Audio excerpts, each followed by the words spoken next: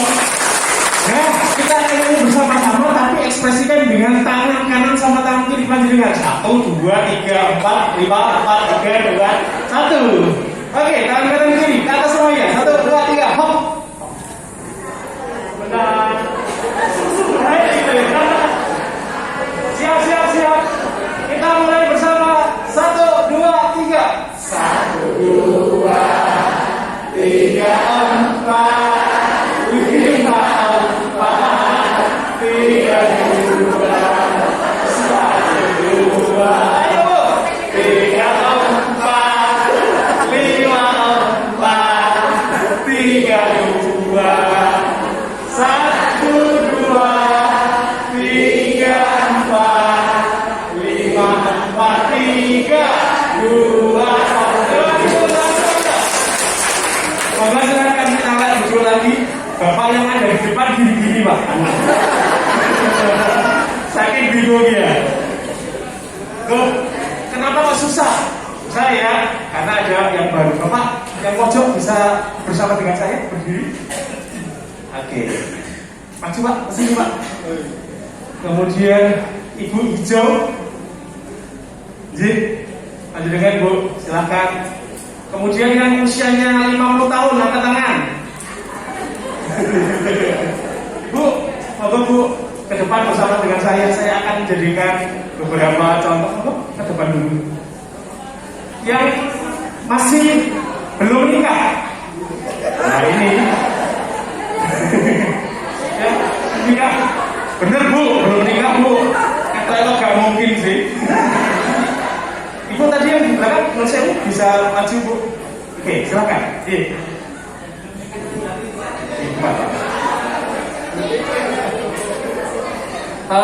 Kita akan memulai dengan sesuatu yang seger dulu. Nanti kalau sudah mulai materi pada ngantuk semuanya, monggo. Bapak yang beratnya lebih dari 100. Gak ada ya? Enggak ya Pak, masih 99 ya Pak. Oke, Bapak Ibu sekalian, kita akan melihat bahwa ternyata sebuah apa yang tadi dikatakan oleh Pak Bupati terkait dengan persepsi, terkait dengan pola pikir, itu benar-benar akan merubah kondisi yang ada di depan kita. Bapak Ibu semuanya yang ada di depan, satu lagi, laki-laki yang kepingin, Bapak yang ingin jadi volunteer. Wah, saya gak pengen muncul. Pak dengan aja Pak. Monggo Pak. Monggo Pak Haji. Alhamdulillah. Mohon izin. Mike.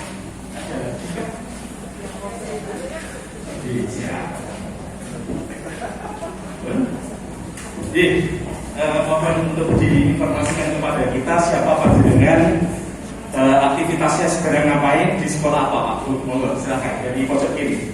Assalamualaikum warahmatullahi wabarakatuh. Nama saya Sumaili, saya Kudir, RA Sudirman Karamonso. RA, alhamdulillah ya. Anak kecil-kecil semuanya ya Bu ya. Monggo sebelah kanan. Ini masih muda sekali ya. Assalamualaikum warahmatullahi wabarakatuh. Waalaikumsalam. Usia Bu? 23 tahun. Alhamdulillah. Kemudian Mengajar di RA RA juga Ibu. Alhamdulillah. Monggo Ibu. Assalamualaikum warahmatullahi wabarakatuh. Waalaikumsalam warahmatullahi wabarakatuh. Saya Eni Rahmawati dari RA Sudirman Sari. RA juga. Terima kasih. Bapak, monggo. Saya Suyanto. Suyanto. Aktivitas di MTS Alisman Barang. MTS, terima kasih. Kemudian Bapak. Saya Sumati, aktivitas di pesantren. MTS. Bapak Ibu sekalian, ini saya tes Sebelum kita masuk ke materi akan saya tes. Bapak Ibu yang ada di depan, binatang terkecil yang bisa kita lihat dengan mata itu apa Bu namanya? Yang terkecil, Kutu, kutu. kutu, benar. Bagaimana Anda mengekspresikan kutu itu dengan tangan kalau kecil itu seperti apa Pak? Sengit. Gitu ya. Oke, Bapak Ibu sekalian, kita ekspresikan kutu bersama-sama kalau kutu itu kecil. Ya, sudah tahu Bapak Ibu. Ya. Oke, kecil. Kecilnya seperti apa Pak? Bukan seperti itu. Kutu itu jauh ini saya pegang saja. Kecilnya ini Pak Bu. Kecil seperti ini. Jadi melingkar tapi kecil. Ya. Ketika saya bilang kutu, Bapak dan Ibu yang berada di depan teriak dengan bilang kecil, dengan lingkaran tangan kecil, ya. Kutu, Kecil. kutu, Kecil. kutu, Kecil. kuda. Besar. Besar seperti apa? Besar. Oke. Kutu, Kecil. kuda, Besar. kutu, Kecil. kuda. Besar. Tepuk tangan dulu, pintar ya. Nah, akan saya naikkan ke step berikutnya. Saya ubah Pak ininya panjenengan. Kutu itu tetap binatang kecil, tapi ekspresinya gini.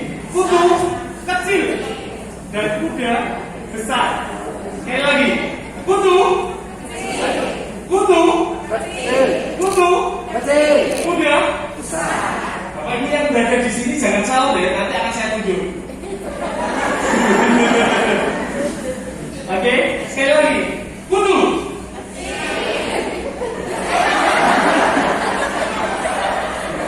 Salah. Sekali lagi. Kutu. Kecil. Kuda. Besar. Kutu. Sekali lagi. Bapak Ibu yang berada di sini semuanya, ekspresikan tangannya. Kutu. Oh, sudah ada yang bilang besar. Kuda. Kuda. Dan saya yakin, saya hitung sampai 10 detik, Bapak Ibu yang berada di ruangan di depan ini mesti salah. Coba saya hitung ya. 1, 2, 3, 4, 5, 6, 7, 8, 9, 10. Kuda. Besar. Tetap salah gitu ya. Oke, sekali lagi. Kuda. Besar. Sekali tangan itu semuanya lihat semuanya bahwa itu terkait dengan paradigma kita. Maka dari itu saya ingin memulai dengan saya lanjutkan. Semua itu berawal dari pikiran Bapak Ibu sekalian. Jadi kalau kita bisa mengelola pikiran itu dengan baik, maka apa yang kemudian kita tampilkan itu akan menjadi baik. Sama halnya, saya pendidik, panjenengan pendidik dari RA, dari MTS, dari MA, dari perguruan tinggi sama. Kita memiliki masalah yang sama. Apa itu masalahnya? Masalahnya adalah kita merasa bahwa di 2 tahun ini terjadi sebuah paradigma yang berubah sekali. Gini apa gini? Ya. Dan itulah yang menjadikan kita benar-benar harus berubah. Berubah apa? Berubah bagaimana bisa mengelola pikiran dengan baik. Nanti akan saya jelaskan di mana belakangnya. Dan kemudian yang menjadi hal yang harus kita lakukan terkait dengan sebuah pikiran, bahwa apa? Kita harus benar-benar bisa merubah yang namanya pola atau gagasan negatif yang ada di otak kita. Tadi Pak Bupati sudah mengawali dengan sesuatu hal yang positif. Karena apa? Di pandemi ini kita akan mengalami hal-hal yang benar-benar tidak nyaman. Saya yakin dari A sampai Z, dari kondisi-kondisi yang benar-benar tidak menyenangkan, kita sudah alami semuanya. Sudah 2 tahun ini kita mengalami. Dan kemudian alhamdulillah sampai sekarang kita survive gak? Iya. Kita berdiri dengan tegak gak? Iya. Tapi yang menjadi masalah adalah bagaimana dengan anak-anak kita? Bapak Ibu sekalian sekarang duduk di sini dengan nyaman, dengan enak. Pertanyaannya adalah bagaimana nasib anak-anak kita? Apakah mereka benar-benar sudah berubah seperti apa yang Bapak Ibu lakukan? Atau kemudian mereka masih PW dengan kondisi-kondisi sebelum pandemi? Atau malah sebaliknya, ketika besok disuruh luring, panjenengan sekarang bilang, aku PW kok, wis dari bayar apa? Di kami Bu Pak, di UNS gitu ya, ada sebuah perubahan yang sangat benar-benar tampak sekali ketika 2 tahun belakangan ini. Sebelum terjadinya pandemi, kita merasa bahwa nge-zoom Google Meet itu membosankan. Yakin, membosankan sekali. Tapi belakangan ini Pak Bu, kami tanya kepada dosen-dosen kami di program psikologi ada 20 dosen. Dan kemudian saya tanya, semuanya bilang gimana? Enak nge-zoom ya, enak Google Meet ya, enak asinkronus ya, enak semuanya berarti. Kalau seandainya Bapak Ibu sekalian saya minta di semester depan untuk ngajar luring, apa yang Bapak Ibu lakukan? Mau bilang gitu Pak Bu. Loh, gitu. Padahal dulu kepinginnya luring, sekarang kepinginnya daring terus. Nah, ini merupakan sebuah perubahan yang harus kita sikapi dengan baik. Artinya kita harus melakukan reframing Bapak Ibu sekalian. Saya akan memperlihatkan ini Pak Bu, ada video yang harus di mungkin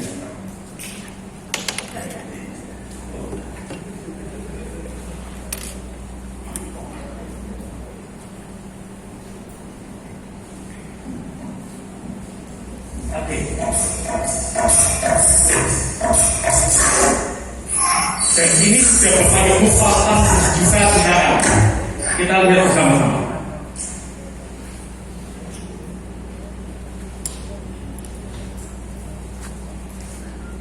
Satu, kita lihat.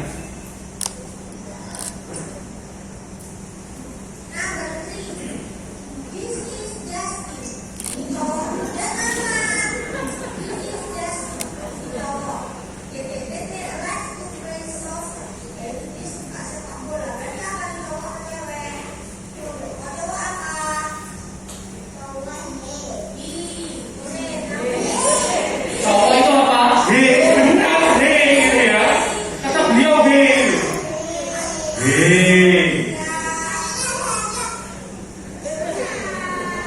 itu yang pertama. Kemudian yang kedua. Saya akan menjelaskan bagian-bagian dengan yang pertama ada nama kotak yang tujuh dengan tujuh yang nama kotak kemudian saya ingatkan mahkota punya ini kemudian bagian berikutnya ada yang namanya kepala kali saya juga langsung tadi kemudian saya ingatkan tidak ada yang ditunjukkan tidak delapan sebenarnya. Assalamualaikum warahmatullahi wabarakatuh. Apa yang terjadi setelah guru memberikan instruksi seperti itu? Assalamualaikum warahmatullahi wabarakatuh. Saya akan menjelaskan bagian bunga dan fungsinya. Ini adalah mahkota bunga. Fungsinya ini.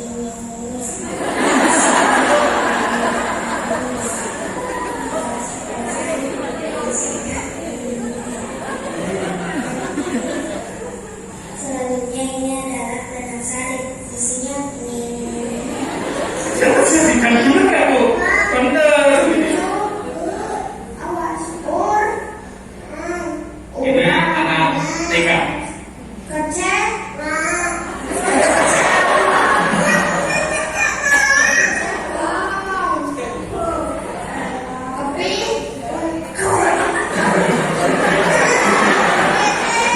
Oke, gitu ya. Ini lagi.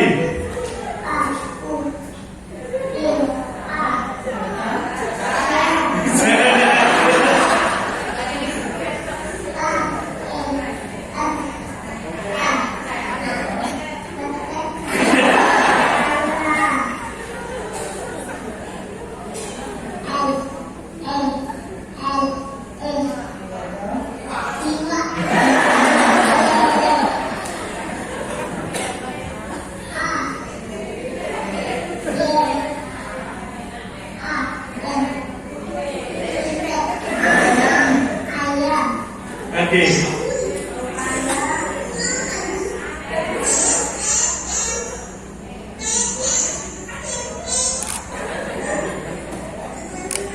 Itu telur Bu.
Ujian apa yang dilakukan itu? Diambilkan sebuah sapu gitu ya. Pancasila, satu, Tuhan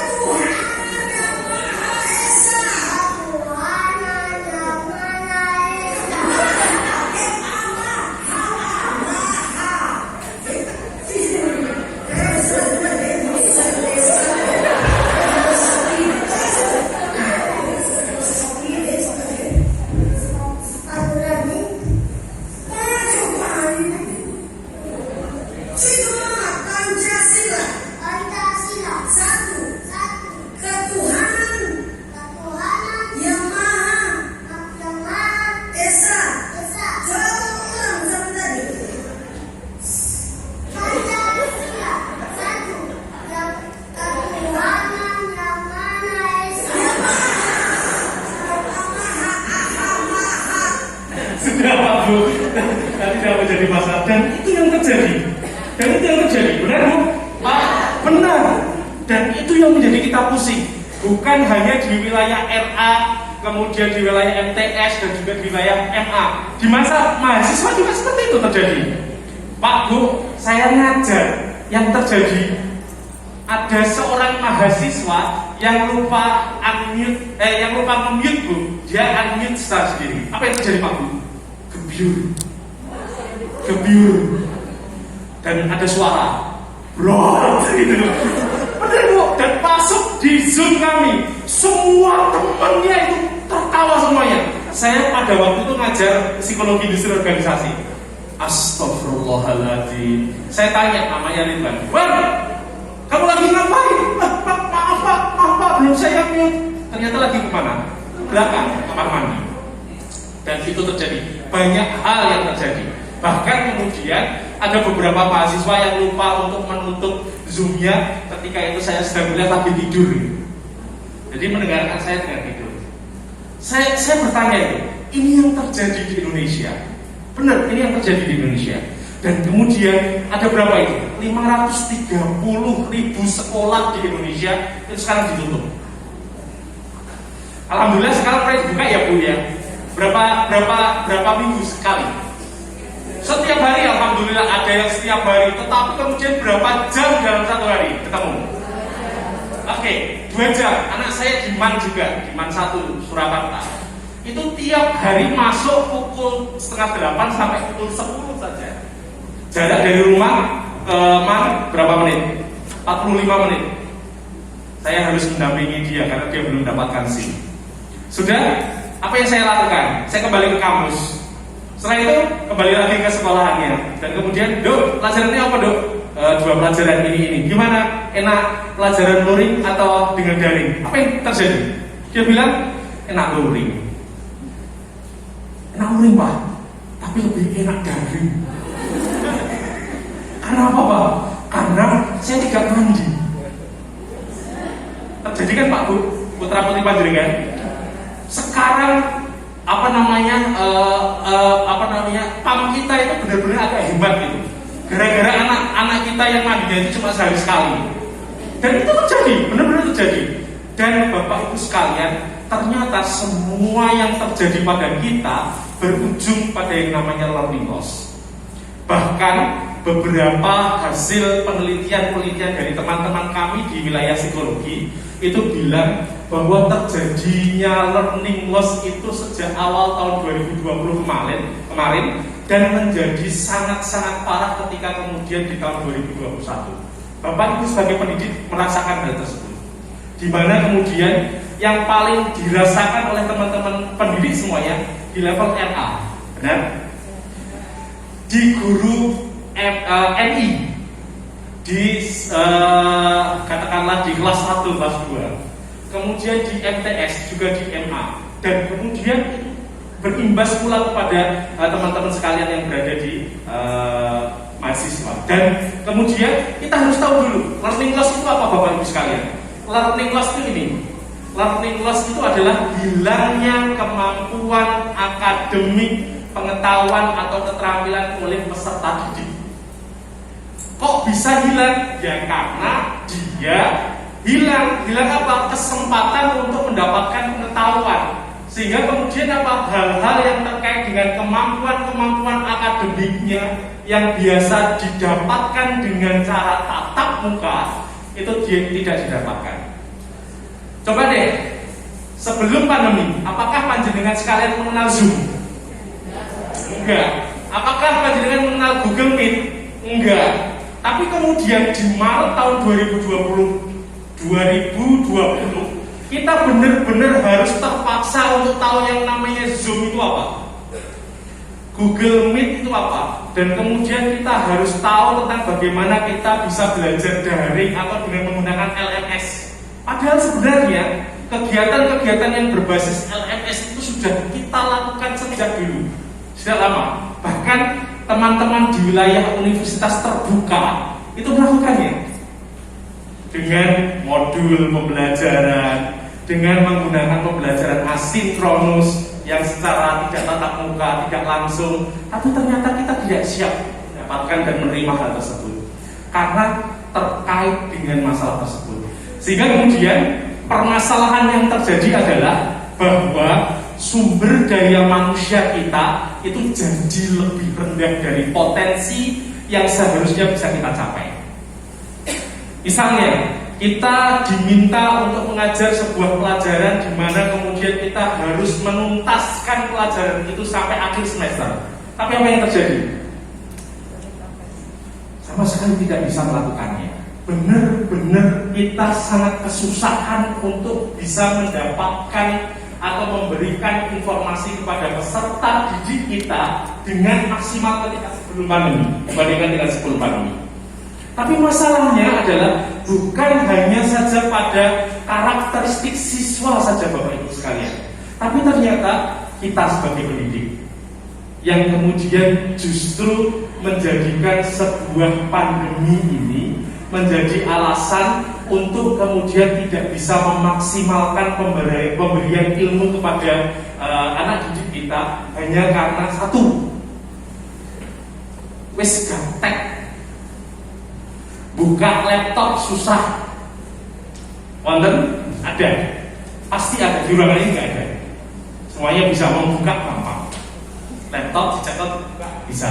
Tetapi yang susah adalah bagaimana kemudian mengaplikasikan kondisi-kondisi IT yang kemudian harus kita kuasai. Dan mau tidak mau kita melakukan itu. Sehingga kemudian apa yang terjadi? Bapak Ibu kasepuhan di kami yang mohon izin juga kurang terkait dengan IT-nya, akhirnya apa? Meminta mahasiswa dari kami salah satu untuk untuk datang ke rumahnya dan kemudian menjadi asisten untuk membukakan Zoom-nya, kemudian ngomong di Zoom dan lain sebagainya. Dan itu menjadi masalah, benar-benar menjadi masalah. Itu di level mahasiswa Pak Bu. Dan saya yakin di level LA akan mengalami hal seperti itu. Istri saya juga guru TK, AMH, Aisyah Mutiara Hati di Karanganyar. Bagi teman-teman LA mungkin kenal dengan istri saya, Bu Evi.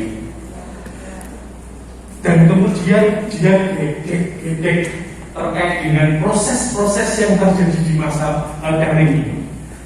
Saya punya Zoom Premium, saya berikan kepada istri saya. Silakan kalau mau menggunakan, sudah digunakan, dan kemudian murid-muridnya sudah pada datang di Zoom dengan bantuan orang tuanya. Yang terjadi saya dengarkan di sebelah. Masya Allah, ini benar-benar kalau terjadi sampai 5 tahun kita lost generation, kita akan kehilangan generasi benar-benar. Lantas sebagai pendidik isinya apa? Grantes Pak Bu. Jin apa Jin? Sedih benar. Kalau di wilayah mahasiswa kita masih bisa menggunakan karena mereka bisa diajak diskusi, bisa diajak diberikan tugas studi kasus, kemudian mereka diminta untuk membuat video, nggak masalah. Tapi di wilayah LA coba kan susah, sehingga kemudian harus ada hal-hal yang kita lakukan sebagai pendidik untuk mengatasi masalah learning loss. Nah, padahal Bapak Ibu sekalian, kita lihat ada 2 prinsip kebijakan di masa pandemi COVID-19. Apa itu? Kesehatan dan keselamatan peserta didik. Itu ternyata benar-benar menjadi prioritas utama dalam menetapkan kebijakan pembelajaran. Saya melintas Pak Guru. Saya pernah jadi pasien COVID-19. Hanya gara-gara apa? Tanda tangan. Kebetulan saya diamani sebagai aprodi di UNS. Kemudian ada satu dosen kami yang ternyata positif. Itu OTG ya, orang tanpa gejala, datang ke kampus dan kemudian meminta tanda tangan. Dan saya memegang pulpen dari dia. Sudah beberapa hari kemudian saya positif dan OTG juga. Apa yang terjadi ketika itu? Semua kampus tutup di kami. Benar-benar tutup. Semuanya biasanya kita bisa masuk dengan WFH sekali dalam diselang-seling, tapi kemudian semuanya harus WFH full, tidak boleh WFO. Kemudian menjadi permasalahan lagi ketika kemudian saya sebagai orang yang harus banyak melakukan tanda tangan, tidak bisa melakukan tanda tangan secara basah dari sisi manajemen. Sehingga kemudian harus apa? Berpindah menjadi tanda tangan scan. Dan itu menjadi masalah sampai sekarang Pak Bu. Kenapa? Beberapa mahasiswa kemudian dalam tanda kutip mengambil tanda tangan untuk kepentingan yang tidak diperkenankan. Ini menjadi masalah kita.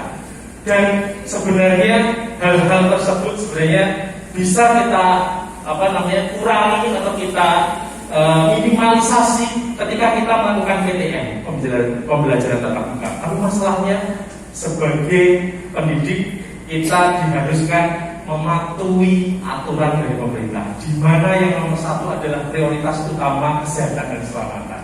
Yang kedua, tumbuh kembang peserta didik dan kondisi psikososial. Karena apa?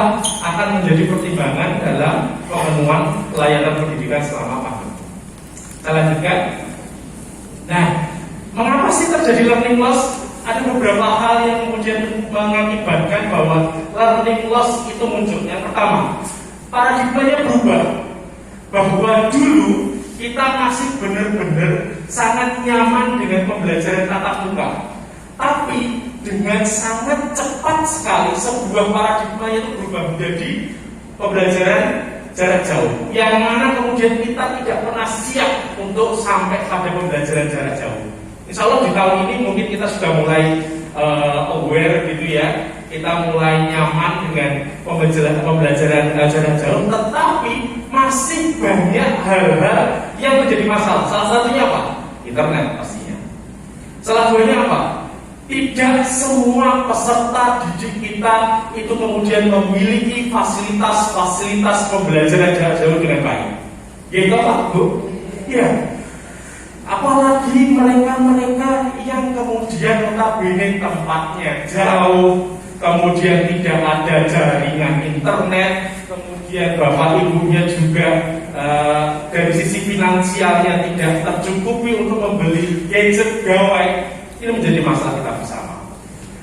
Dan kemudian mengapa terjadi learning loss yang kedua adalah pendidikan selama ini ditekankan banyak pada aspek kognitif.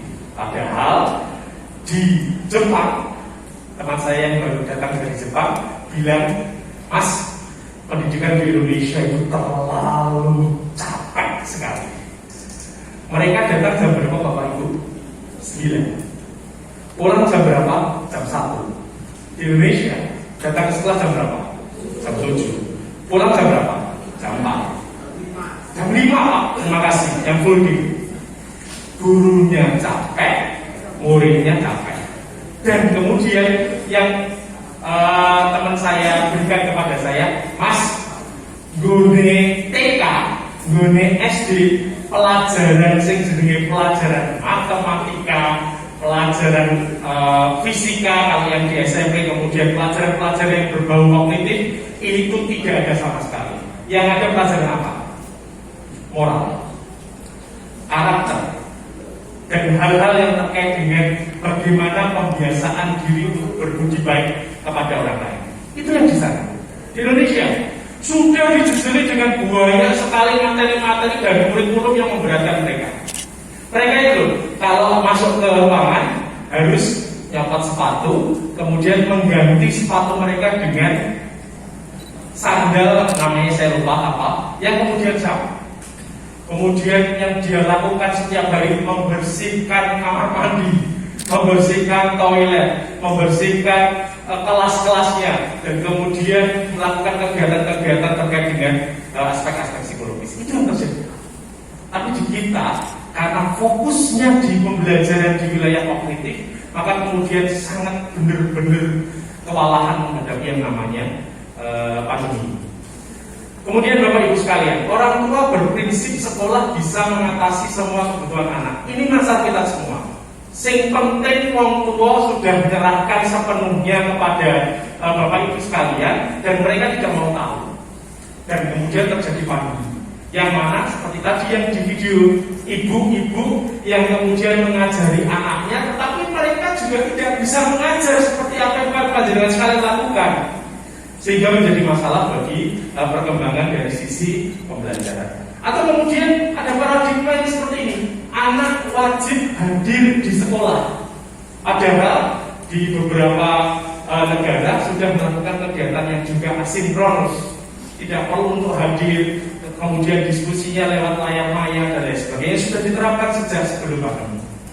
Dan inilah yang kemudian menjadikan kenapa Mas Menteri benar-benar khawatir sekali.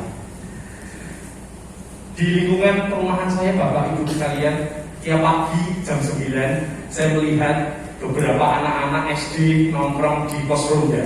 Saya kira ada belajar. Saya kemudian datang ke mereka, apa yang terjadi? Mobile Legend, ngegame-nya itu ternyata berhubungan. Tiba-tiba dan lain sebagainya. Dan lain nasional orang, lagu ini tadi hanya memberikan PowerPoint Pak, sudah selesai. Berapa menit? Ya cuma 2 menit, 3 menit selesai.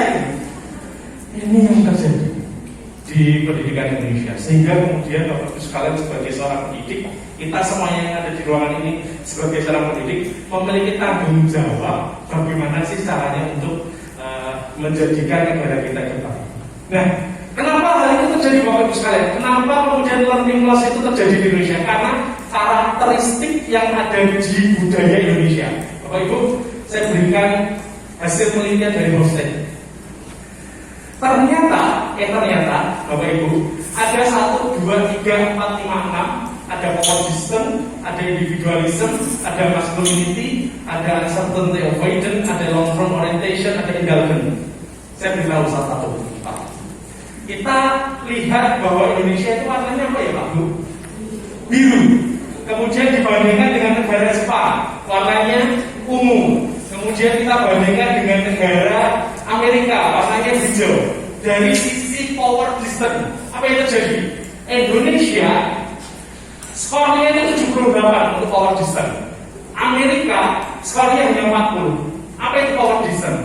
Jarak kekuasaan. Kalau kita ibaratkan di dunia pendidikan, jarak kekuasaan itu adalah jarak antara kita sebagai pendidik dengan anak didik kita. Itu terlalu jauh. Anak didik kita itu melihat kita itu sangat jauh sekali di atas, sehingga mereka ketika ingin curhat, ketika ingin ngomong, takut sekali. Karena yang memang seperti ini Indonesia, 78%. Kami di psikologi sudah mulai membongkar hal-hal seperti ini. Contoh kasus, 3 hari yang lalu ada WA masuk dari anak PA saya, pembimbing akademik saya, ada sekitar 13 mahasiswa. Salah satunya WA saya, bilang gini, Pak, saya mau curhat, boleh lewat Zoom nggak? Saya punya Zoom premium Pak, kalau diperkenankan kita nge-Zoom ya Pak. Waktu itu saya membaca dan membahas. Mau membaca silahkan. Sudah membuka Zoom dan kemudian dia sudah menyiapkan tisu ternyata. Pak, saya mau nangis. Loh, pertama kali ketemu langsung nangis itu ada apa? Nangis, Bu, Pak. Nangis kan jadi Zoom, Bu. Kalian bisa membayangkan, apalagi kalau saya bertatap muka secara langsung, itu kelihatannya sudah karuan. Nangis, kejar-kejar, dan kemudian kami sebagai ahli psikologi hanya mendiamkan saja dulu, dan kemudian memberikan kesempatan kepada yang bersangkutan untuk ngomong. Ternyata dia bilang gini, Pak, kemarin saya ke psikiater dan saya didiagnosa apapun, memiliki penyakit bipolar. Jadi manik depresif, Bapak Ibu sekalian. Loh, ya toh, saya bilang gitu. Terus gimana kondisimu? Jadi di suatu saat saya benar-benar sangat tertekan sekali, Pak. Dan kemudian di suatu saat saya benar-benar sangat terlalu bahagia sekali karena bisa manik, bisa depresif, bipolar. Saya tanya kepada dia, apa yang menyebabkan kamu depresi itu? Dia cerita sambil nangis, Pak. Terkait dengan masalah apa? Pembelajaran daring. Pak, saya tidak bisa kalau seandainya pembelajaran daring terus-menerus. Saya terus terang tidak bisa, tidak menikmati dengan pembelajaran daring. Dari dia.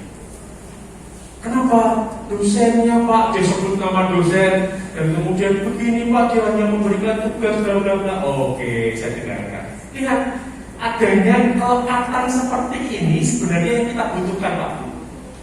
Supaya Pak, mereka bisa berkeluh kesah kepada kita. Cuma masalahnya, Pak, waktu, Pak. Kita melayani diri kita sendiri aja susah. Melayani, ya kan kita aja susah dengan kondisi daring seperti ini. Kemudian ada dua mahasiswa kita, ada murid kita yang kemudian berkeluh kesah dengan kita, tambah susah. Emangnya kita tempat sampah? Kan tidak. Karena apa? Karena power distance kita sangat tinggi sekali. Sehingga apa yang harus dilakukan? Ya mau tidak mau, berikan ruang dan waktu kepada anak didik kita untuk bisa melihat bahwa kita adalah pendidik yang benar-benar dekat dengan mereka. Tidak terlalu jauh, karena power distance-nya terlalu jauh. Kemudian Pak Bu, kita lihat sebelah kanan, ada apa itu? Individualisme. Dan inilah yang mengakibatkan salah satu hal di mana kita tidak siap dengan gempuran pandemi selama 2 tahun ini. Karena apa? Kita lihat individualisme kita itu nilainya berapa, Pak Bu? 14. Kemudian individualismenya dari United States itu 91. Artinya mereka yang berada di Amerika itu ciri-ciri individualismenya itu tinggi sekali. Dan biasanya orang-orang individual tinggi itu memiliki kemandirian yang juga sangat tinggi. Kita berugak-berugik bareng-bareng, kemana bareng-bareng, ya kan? Ke pasar bareng-bareng, kemudian ke kantin bareng-bareng, dihempas oleh yang namanya pandemi. Dan kemudian kita tidak bisa apa? Berkumpul dengan teman-teman kita, anjir kita. Padahal kan kebutuhan dasar kita adalah apa? Berkumpul, berkerumun. Di Indonesia ya, terlihat angkanya 14. Sangat apa? Bukan sangat individualistik, tetapi sangat apa? Ya sangat kepingin berkumpul gitu ya, sehingga kemudian itu menjadi masalah. Atau kemudian ini Pak Bu, kita lihat yang langsung lompat di nomor long term orientation, orientasi jangka panjang. Kita masih bersyukur, kita masih memiliki kondisi-kondisi di mana Indonesia itu menjadi salah satu negara yang long term orientation-nya itu oke dibanding dengan apa? United States. Tapi uncertainty avoidance-nya sudah mulai tinggi. Long term orientation itu orientasi jangka panjang, uncertainty avoidance itu penghindaran ketidakpastian. Banyak peserta didik kita mulai tidak sehat mentalnya. Ini sebagai salah satu banyak kasus yang kami terima di UNS. 2 tahun ini lonjakan mahasiswa yang mengalami ketidaksehatan mental terkait dengan masalah pandemi itu sangat tinggi sekali. Sangat tinggi sekali. Dan saya yakin di level MA, di level MTS, di level MI, di level RA itu juga tinggi. Cuma karena mereka masih belum tahu bahwa mereka itu tidak sehat secara mental. Dan itu yang terjadi selama 2 tahun ini. Sehingga karakteristik pendidikan yang ada di Indonesia yang seperti ini harus benar-benar kita lakukan Bapak Ibu sekali. Padahal sebenarnya ketika kita ngomong masalah terkait dengan pembelajaran di rumah, itu ada keuntungannya Pak Bu. Apa sih keuntungannya? Keuntungan psikologis belajar dari rumah itu ini. Yang pertama, belajar dari rumah adalah hal yang menyenangkan bagi anak karena waktu dan tempat belajar lebih fleksibel. Iya benar. Dia bisa belajar dimanapun juga. Dia bisa melakukan pembelajaran di ruang tamu, di tempat tidur, kemudian dimanapun juga di wilayah rumahnya untuk benar-benar bisa membuat dia itu nyaman dan senang. Bahkan dengan tidur pun dia bisa melakukan pembelajaran itu. Itu yang pertama. Kemudian yang kedua, ternyata ada keuntungan psikologis yang lainnya. Apa itu? Anak yang melaksanakan belajar dari rumah itu dapat melatih self-help, mandiri. Dan itu yang terjadi. Mereka sudah bisa mengoperasikan Zoom dengan baik. Mereka bisa mengoperasikan Google Meet dengan baik. Di level anak yang sudah agak dewasa di dosen, kalau yang di RK memang masih butuh bantuan dengan orang tuanya. Tetapi setidaknya mereka sudah berproses dengan mandiri, sehingga kemudian self-help yang mereka lakukan itu sudah cukup efektif sekali. Dan kemudian yang ketiga adalah bahwa anak juga memiliki lebih banyak waktu dan kesempatan untuk melakukan serta merancang kegiatan bersama keluarga di rumah. Menyenangkan sekali Pak Bu kalau belajar di rumah itu. Tetapi kemudian di balik menyenangkan itu ada beberapa hal yang terkait dengan kerugian dan hal-hal yang terkait dengan ketidaknyamanan kita belajar secara daring di rumah. Apa itu? Anak-anak yang terlalu lama belajar dari rumah itu akhirnya kecenderungannya lebih senang menyendiri. Ini yang terjadi sekarang. Sudah mulai merasa bahwa dirinya bisa hidup tanpa bantuan dari teman-temannya. Sudah tidak perlu yang namanya support system dari teman-temannya, sehingga kemudian dia merasa tidak aware dengan lingkungannya. Dia tidak butuh yang namanya teman-temannya, sehingga kemudian ya sudah terlalu sendiri, terlalu senang dengan kondisi yang ada di dalam dirinya. Dan akhirnya kesempatan untuk berinteraksi sosial dengan teman sebaya kurang. Dan itu terjadi. Anak saya anak corona, lulus dari SMP IT Nur Hidayah Solo, tidak ada ujian. Masuk ke MAN 1 Solo, tidak pernah ketemu dengan temannya. Sekarang kelas 2 dan tidak pernah ketemu dengan temannya. Alhamdulillah karena memang ada aktivitas pramuka sehingga beberapa kali ketemu. Tapi saya melihat beberapa teman-temannya dia itu tidak saling kenal sama sekali. Dan itu menjadi masalah. Apalagi di wilayah SD. Bu, Pak, yang di SD bagaimana caranya untuk bisa memperkenalkan teman-temannya? Kan susah sekali. Hanya dengan Zoom, bentuknya seperti apa dan lain sebagainya, itu menjadi sebuah hal yang kita sangat tidak nyaman.